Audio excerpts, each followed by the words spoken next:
ధృతరాష్ట్రుడు అన్నాడు అన్నమాట. ధృతరాష్ట్రుడు ఎవరు? ఇది మన పరిస్థితి. దుర్యోధనుడి తండ్రి, కౌరవులకి తండ్రి, వృద్ధిరాజు.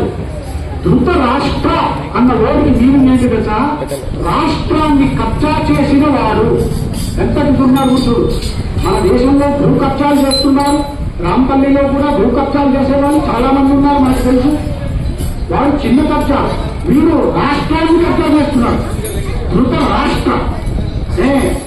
కాకపోతే వీళ్ళందరూ కారణం చేయడం లేదు. ఈ భగవద్గీత ఫస్ట్ ఫ్లో సైలెన్స్ మాట్లాడితే నేను ఆపేసి వెళ్ళిపోతే అన్ని సమాధానం తీసుకుని మళ్ళీ ఇంకా రాని ఇక్కడ. అదో భగవద్గీత చెప్పేటప్పుడు, శ్రీకృష్ణుడు చెప్పేటప్పుడు అందరికంటే శ్రద్ధగా విన్నవాడు ఎవరు తెలుసా? అర్జునుడు కాదు. అర్జునుడు మర్చిపోయే భగవద్గీత. తర్వాత అడుగుతాడు 10 ఏళ్ళ తర్వాత, అన్న నేను అంతా మర్చిపోయిన మళ్ళీ చెప్పంటే 2-3 టికెట్లు కొడతాడు. కొట్టి మళ్ళీ చెప్తాడు. దాన్ని భగవద్గీత చెప్పాడు, సారం చెప్తాడు. ఇంకో విధంగా చెప్తాడు, దాన్ని అనుగీత అంటారు. అది ఇంకా పెద్ద గీత కంటే. మళ్ళీ ఇంకో 10 ఏళ్ళ తర్వాత అర్జునుడు, అన్న మళ్ళీ మర్చిపోయినాని అంటే కృష్ణుడు దగ్గర ఈ సిగ్గులు ఎవరో నీకు? నోట్స్ తీసుకోమని చెప్పినా కూడా వినకుండా బుద్ధిలోకి నీకు